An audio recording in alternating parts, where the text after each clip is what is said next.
పిఠాపురంలో నాగబాబు చక్రం తిప్పనున్నారా? టీడీపీ శ్రేణుల్ని నామరూపాలు లేకుండా చేయాలనుకుంటున్నారా?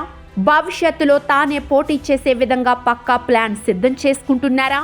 దీనిపై పిఠాపురం టీడీపీ క్యాడర్ రియాక్షన్ ఎలా ఉండబోతోంది? నాగబాబు పిఠాపురంపై దృష్టి పెడితే వచ్చే ఎన్నికలలో పవన్ కళ్యాణ్ ఈ సీటును వదిలేస్తారా? మరో చోట పోటీ చేస్తారా? అసలు అన్నదమ్ముల మెగా ప్లాన్ ఏంటి అనే చర్చ ఇప్పుడు రాజకీయ వర్గాలలో నడుస్తోంది. పిఠాపురంలో ఎమ్మెల్సీ నాగబాబు వ్యవహారం పుండు మీద కారం రాస్తున్నట్లుగా ఉంది. ఉద్దేశపూర్వకంగానే పిఠాపురం వర్మను మళ్లీ అవమానించేందుకే నాగబాబు ప్రయత్నాలు చేస్తున్నారనే అభిప్రాయాలు సర్వత్రా వ్యక్తమవుతున్నాయి. నాగబాబు తాను ఎమ్మెల్సీగా పదవి స్వీకార ప్రమాణం చేసిన తర్వాత తొలి కార్యక్రమంగా పిఠాపురం సందర్శిస్తున్నారు. అక్కడ అనేక అభివృద్ధి కార్యక్రమాల్లో పాల్గొంటారు. కొత్త నిర్మాణాలను ప్రారంభిస్తారు. అంతా బాగానే ఉన్నా గతంలో నాగబాబు చేసిన వ్యాఖ్యల దుమారం ఇంకా సమసిపోకముందే ఇప్పుడు ఇలా పర్యటనలకు శ్రీకారం చుట్టడం వివాదాస్పదమవుతోంది.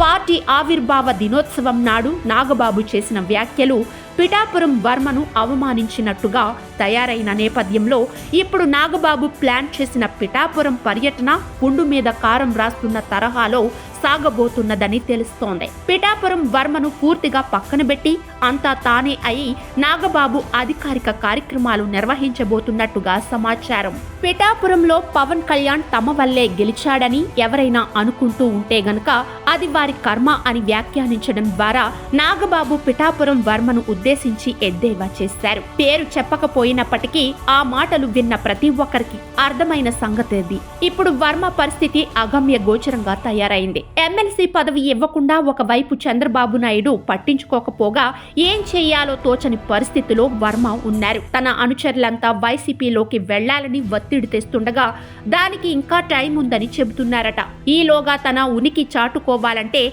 కూటమిలోనే ఉండాలని అనుకుంటున్నారట. చివరకు తనకు ఏ పదవి ఇవ్వాలన్నా పవన్ కళ్యాణ్ అనుమతి అవసరమని భావించి గత్యంతరం లేని స్థితిలో పవన్ కళ్యాణ్ బొమ్మను కూడా పెట్టుకొని నియోజకవర్గంలో ఫ్లెక్సీలు వేసుకుంటున్నారు. జనసేనతో అతుక్కోవడానికి ఆయన ప్రయత్నిస్తున్నట్టుగా సంకేతాలు ఉన్నాయి గాని ఆ పార్టీ నాయకులు మాత్రం ఆయనను పూచిక పుల్ల మాత్రంగా కూడా పట్టించుకోవడం లేదు. ఇలాంటి పరిస్థితుల్లో పిఠాపురం నియోజకవర్గంలో ఎమ్మెల్సీగా అధికారికంగా నాగబాబు పర్యటించడం వివాదాస్పదమవుతోంది.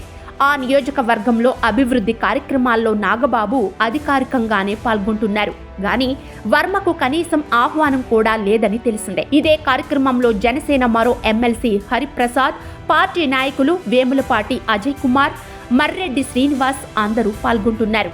కానీ వర్మకు మాత్రం చోటు లేదు. ప్రభుత్వ అధికారిక కార్యక్రమాలు జరుగుతున్నప్పుడు కూటమి పార్టీలకు చెందిన స్థానిక నాయకులకు కూడా ప్రాధాన్యం కల్పిస్తూ నిర్వహించడం ఒక సాంప్రదాయం. అయితే నాగబాబు ఉద్దేశపూర్వకంగానే పిఠాపురం వర్మను మళ్లీ అవమానించేందుకే ఇలా చేస్తున్నారనే అభిప్రాయాలు సర్వత్రా వ్యక్తమవుతున్నాయి. పవన్ కళ్యాణ్ ఆమోదం లేకుండా నాగబాబు ఇలాంటి దూకుడు ప్రదర్శించారనే అభిప్రాయం కూడా తెలుగుదేశం వారిలో వ్యక్తమవుతోంది. అయితే పిఠాపురం మీద నాగబాబు ఫోకస్ పెట్టడానికి కారణాలేంటి అనే చర్చ కూడా సాగుతోంది. పవన్ కళ్యాణ్ గత 2019 ఎన్నికలలో కనీసం ఒక్క నియోజకవర్గంలో కూడా గెలవలేదు. ఆ అనుభవం దృష్ట్యా టీడీపీ ఆయనకు పిఠాపురం సెలెక్ట్ చేసి తమ శక్తియుక్తులన్నీ ప్రయోగించి గెలిపించేలా చేసింది. ఈ వ్యవహారంలో పిఠాపురం వర్మ కూడా చాలా మట్టుకు శ్రమించారు. అయితే ఇప్పుడు వర్మ వర్గం దాదాపుగా అగ్గి మీద గుగ్గిలమవుతూ ఉంది. 2029 ఎన్నికల నాటికి పవన్ పోటీ చేసిన టీడీపీ కానీ వర్మ వర్గం పెద్దగా సహకరించే అవకాశం లేదు. అందుకే పవన్ కళ్యాణ్ ఇప్పటి నుంచే పెద్ద ప్లాన్ వేశారని అంటున్నారు. తాను సొంత నియోజకవర్గంలో తిరగడానికి సమయం లేనందువల్ల తన సోదరుడు ఆ నియోజకవర్గానికి ఇన్ఛార్జిగా తన తరఫున పర్యవేక్షిస్తారని జనంలో అభిప్రాయం తీసుకురావడం ఒక ఎత్తైతే భవిష్యత్తులో పిఠాపురం నుంచి నాగబాబును నిలిపే విధంగా వ్యూహరచన చేస్తున్నారని సమాచారం.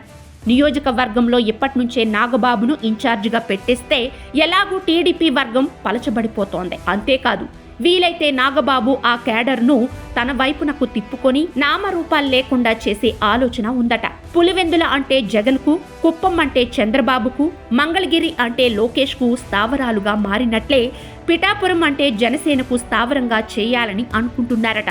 ఆ విధంగా పవన్ కళ్యాణ్ కు పిఠాపురం ఎప్పటికైనా సేఫ్ గా మారుతుంది. అది జరగాలంటే అక్కడ ఉన్న అస్మదీయ తస్మదీయ నేతలను బలహీనపరచడం ఒక్కటే మార్గం అని తలుస్తున్నట్లు తెలుస్తోంది. ఒకవేళ పవన్ కళ్యాణ్ గనుక కేంద్రంలో మంత్రి పదవి తీసుకుంటే నాగబాబును ఇక్కడ నిలపవచ్చు అనేది కూడా మరో ఆలోచన కావచ్చని అంటున్నారు. ఇదే కాకుండా పవన్ కళ్యాణ్ రాయలసీమలోని మరో నియోజకవర్గంపై కూడా దృష్టి పెట్టనున్నారని సమాచారం. ఏది ఏమైనా మెగా బ్రదర్ నాగబాబును పిఠాపురంలో అస్త్రంగా ప్రయోగించి ఇతర పార్టీలకు క్యాడర్ అనేది లేకుండా చేయడం జనసేన వ్యూహంగా కనిపిస్తోంది.